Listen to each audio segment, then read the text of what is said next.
বেশ কিছুদিন ধরে মাছের বাজার ভালো নয়। ইলিশ, পাবদা, কই কোনো মাছের চাহিদা নেই। অথচ আড়তে সব মাছ স্টোর করে রেখেছি। এই মাছগুলো যদি না বেচি তাহলে খাবো কি? ওই তো পঞ্চুবাবু মাছের আড়তদার। যাই ওনার কাছ থেকে কিছু মাছ ফ্রিতে ঝাড়তে পারি কি দেখি। পঞ্চুবাবু, ও পঞ্চুবাবু, কে কে? বলছিলাম কি কিছু মাছ লাগবে। কত মাছ লাগবে বলো? 5 কেজি ইলিশ মাছ। ঠিক আছে, দেওয়া যাবে। দেখো ভাই, এখন মাছের বাজার ভালো নয়, তাই তুমি ওই 2000 টাকা ইলিশটা 1000 টাকায় দিও। না না, বলছিলাম কি এই মানে আপনি মহাজন মানুষ, আপনার কাছে প্রচুর মাছ, যদি ওই কিছু মাছ ছড়িয়ে ছিটিয়ে দেন। কি বলতে চাইছো তুমি? বলতে চাইছি যদি ফ্রিতে দেন। 2000 টাকার মাছ 1000 টাকা কেজি দিচ্ছি, এটা ফ্রি নয় তো কি? এই এখন তাহলে কি হবে? এ তো পয়সা চাচ্ছে। আচ্ছা, আপনাকে 5 কেজি মাছ দিতে হবে না, আপনি ফ্রিতে যে কটা মাছ পাবেন দিন। আরে ভাই, আমি ফ্রিতে মাছ দিই না। মাছ পচে যায় যাক, তবু বেচবো না। আরে এ তো পঞ্চুবাবু চলে যাচ্ছে। ঠিক আছে পঞ্চুবাবু, আপনি একটা মাছ দিন। আমি ফ্রিতে কোনো মাছ দিতেই পারবো না। তাহলে আর কি হবে? পঞ্চুবাবুর জামাই পল্টু, দেখি পল্টুকে ধরে কি হয়। পল্টু তো একটু পরে এই রাস্তা দিয়ে আসবে, ওয়েট করি, দেখা যাক। কিরে কেলটু, এখানে কি করছিস? তোর জন্যই অপেক্ষা করছি। কি হয়েছে বল।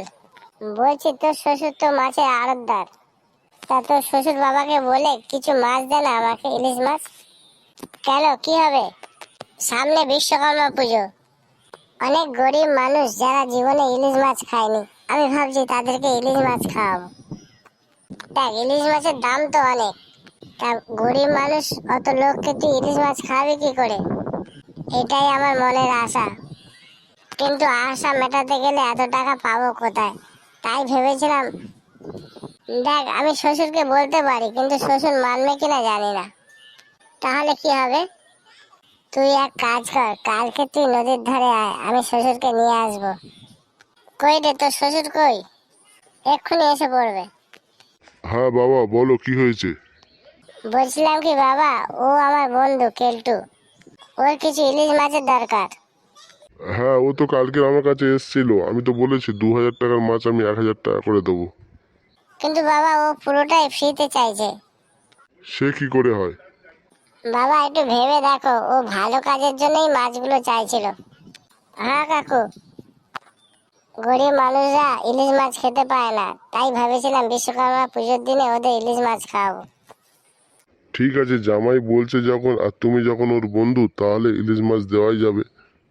ঠিক আছে কাকু, ঠিক আছে। কিন্তু একটা শর্ত আছে। তোমাকে কিন্তু ফ্রিতে আমার আড়তে 6 মাস শ্রমদান করতে হবে। সোমদান মানে? আরে সোমদান মানে বুঝিস না? মানে ফ্রিতে 6 মাস আড়তে খাটতে হবে। কি, রাজি তো?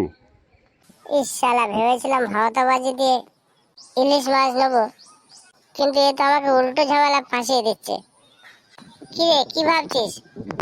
বলছিলাম কি, এটা যখন মানুষের জন্য ভালো কাজ তখন। হ্যাঁ, ভালো কাজে তো আমি সাহায্য করছি, কিন্তু আমার কেনা মাছ দিয়ে তো আমি তোমাকে সাহায্য করতে পারবো না। তাই তোমার কাছ থেকে শ্রমদান নিয়ে আমি তোমার টাকাটা শোধ করে নেবো। না মানে মানে আচ্ছা। আচ্ছা কাকু, আমি দেখছি, ভেবে দেখছি, আমি দেখছি। আচ্ছা, তুমি তাহলে ভাবো। হ্যাঁ হ্যাঁ কাকু, আমি ভেবে দেখছি, ভেবে দেখছি। তাহলে আমি এখন যাই। পল্টু, আমি আসছি রে। মাছ কবে লাগবে বলবি? কালকে এসে মাছ নিয়ে যেও বাবা।